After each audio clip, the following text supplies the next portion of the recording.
Deus se encontra no livro de Eclesiastes, capítulo de número 2, verso de número 24 e 25. Nada há melhor para o homem do que comer, beber, fazer que a sua alma goze o bem do seu trabalho.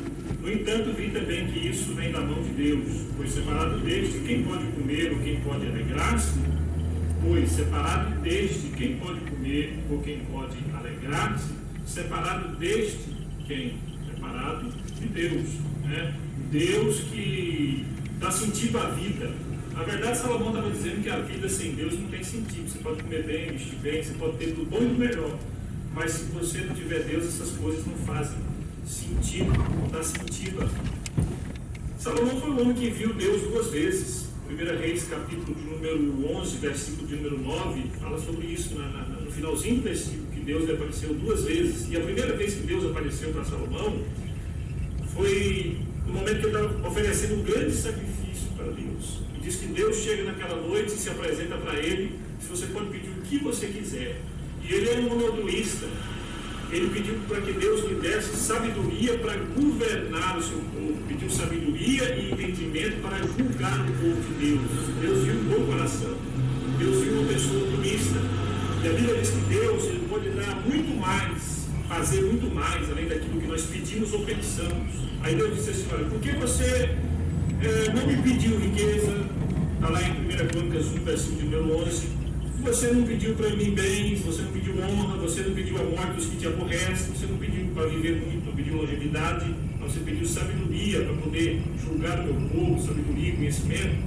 Vou te dar, olha o que Deus disse para ele, ó, eu vou dar para você sabedoria, conhecimento, riquezas, bens, honras, com as quais não teve nenhum rei antes de ti e depois de ti não haverá outro que tem.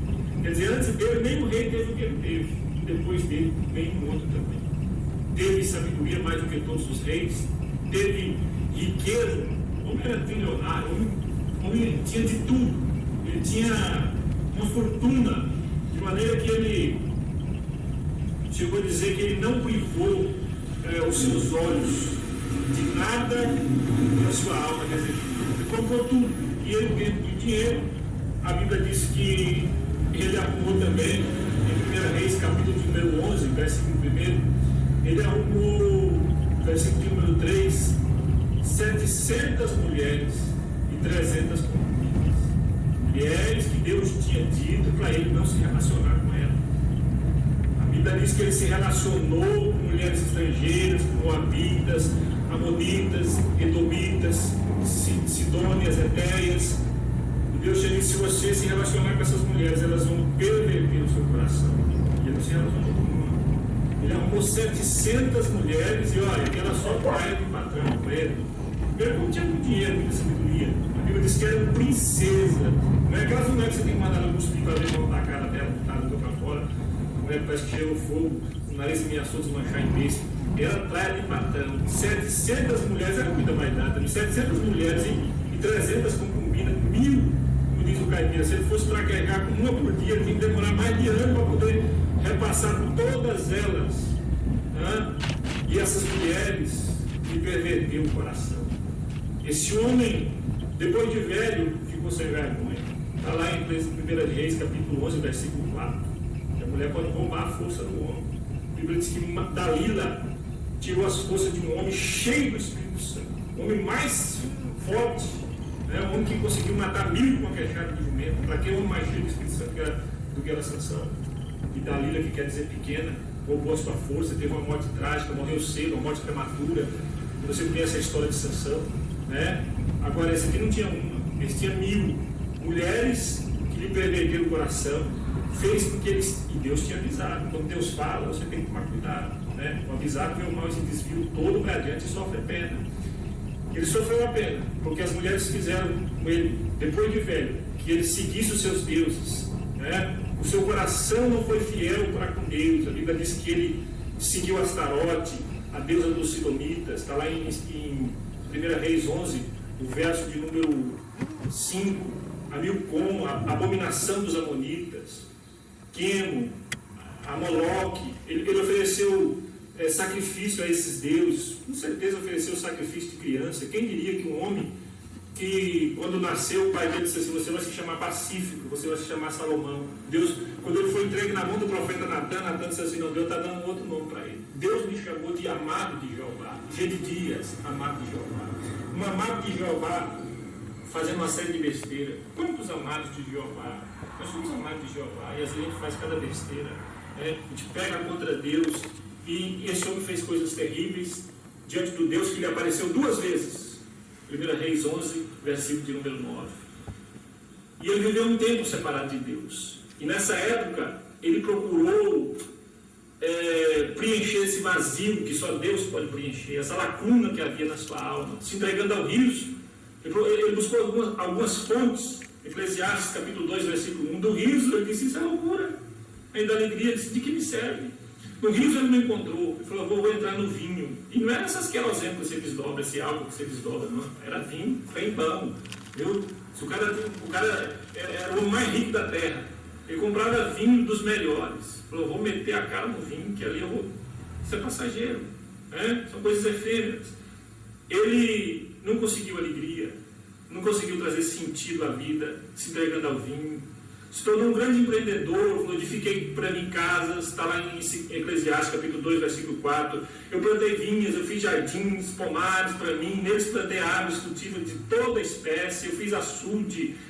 Aí ele também não deu sentido à vida. Ele começou a comprar servos e servas. Ele teve servo nascido em casa, ele possuiu bois, ovelhas, mais do que todos os que possuíram, que viveram em Jerusalém antes dele. Aí ele começou a colecionar, a amontoar, está lá em Eclesiastes 2, versículo 8, para ele, prata, ouro. Eu não, vou ver se eu consigo aqui, através dos cantores. Arrumou gente só para cantar para ele, imagina, contratava quem ele queria.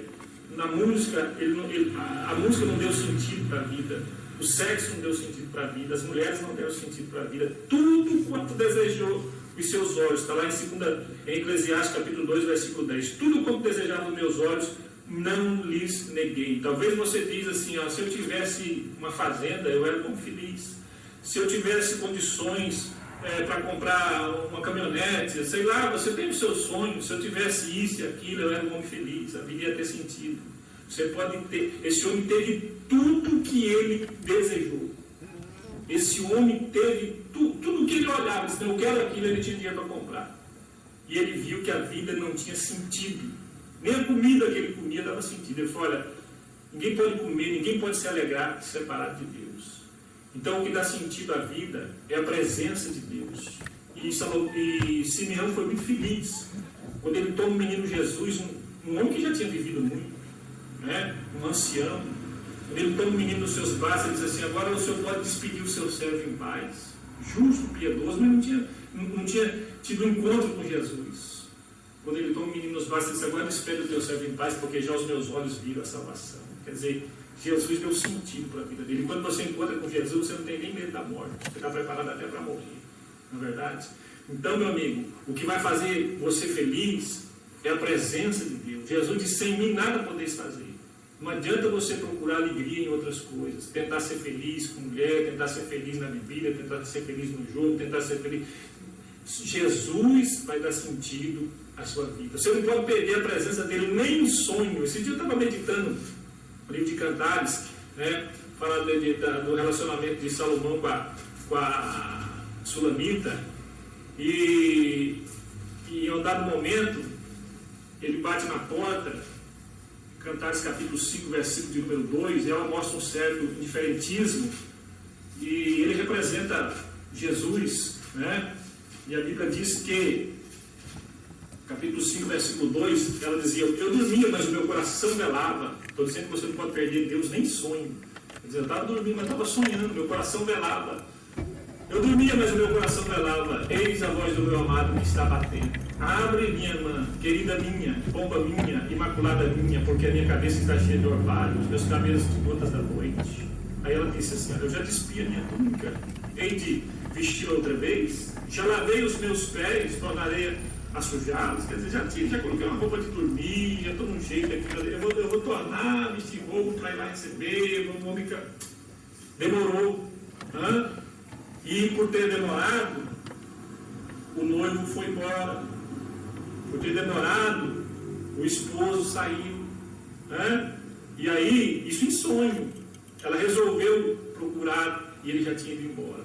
E disse que naquela busca, ela teve um pesadelo. O sonho virou um pesadelo. Foi espancada, foi maltratada. Nem sonho você pode perder a presença de Deus. E você tem deixado Deus do lado de fora. Você tem tentado viver separado de Deus. Né? Deus quer entrar na sua vida, você está endurecendo o seu coração. Deus está aqui como um noivo batendo na porta e você está indiferente. Eis que estou à porta e bato. Quem bate? Jesus. Como bate? Né? Você que sabe, às vezes através de uma palavra como essa, de um hino, alguém evangeliza você, as circunstâncias. Por que bate? Porque está de fora. Até quando vai bater?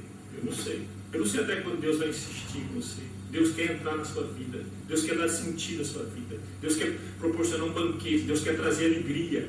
Deus quer fazer algo extraordinário. Mas você está buscando em outras fontes, cisternas rotas. Você está abandonando o Deus verdadeiro. Você está deixando a glória de Deus, trocando Deus por coisas tão passageiras. Você pode viver 1000 anos, mas um dia você vai morrer. E você pode viver como um garanhão, como um conquistador. Você pode viver como o que você achar que deve. Você vai morrer como um homem. E pior do que viver nessa terra separado de Deus é partir para a eternidade sem Deus. Separado de Deus, a vida não tem sentido, nem aqui, nem na eternidade. Então você viva a sua vida, mas viva a sua vida na presença de Deus. Ninguém pode comer, ninguém pode se alegrar separado deste. Você quer tentar, você quer insistir igual o filho pródigo. O filho pródigo saiu da casa do pai, perdeu tudo que tinha, foi parar dentro do chiqueiro, teve inveja dos porcos, não podia comer nem o que o porco comia.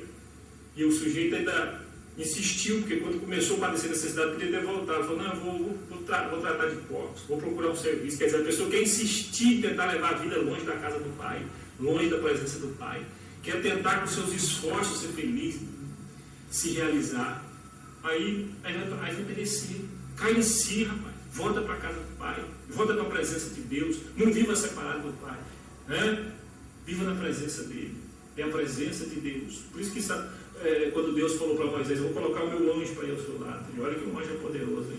O anjo só matou 180.000 soldados de Senaqueribe. Ele disse assim, se a sua presença não for comigo, eu não vou sair desse lugar. Você precisa valorizar a presença de Deus. Salomão só valorizou a presença de Deus depois que ele perdeu. Viu? Aí ele começou a analisar, falou, não, separado desse, ninguém pode comer, ninguém pode se alegrar. Tudo vem da mão de Deus. Aí ele deu um conselho dizendo assim, nunca falte o óleo, nunca falte, esteja sempre água as suas vestes, Eclesiastes 9:8, se me falha a memória, e nunca falte o óleo sobre a sua cabeça. Mantenha uma vida de santidade, as vestes altas, e nunca deixe faltar o óleo, que representa a presença de Deus sobre a sua cabeça. Viu? Foi o conselho que ele deu. Depois de velho, nunca é tarde para você se arrepender. Vida de santidade, vestes brancas, olhos sobre a cabeça, presença de Deus, separado de Deus, você não chega a lugar nenhum. Eu vou ter que parar porque tem gente me chamando ali fora, mas fica essa mensagem para você, beleza?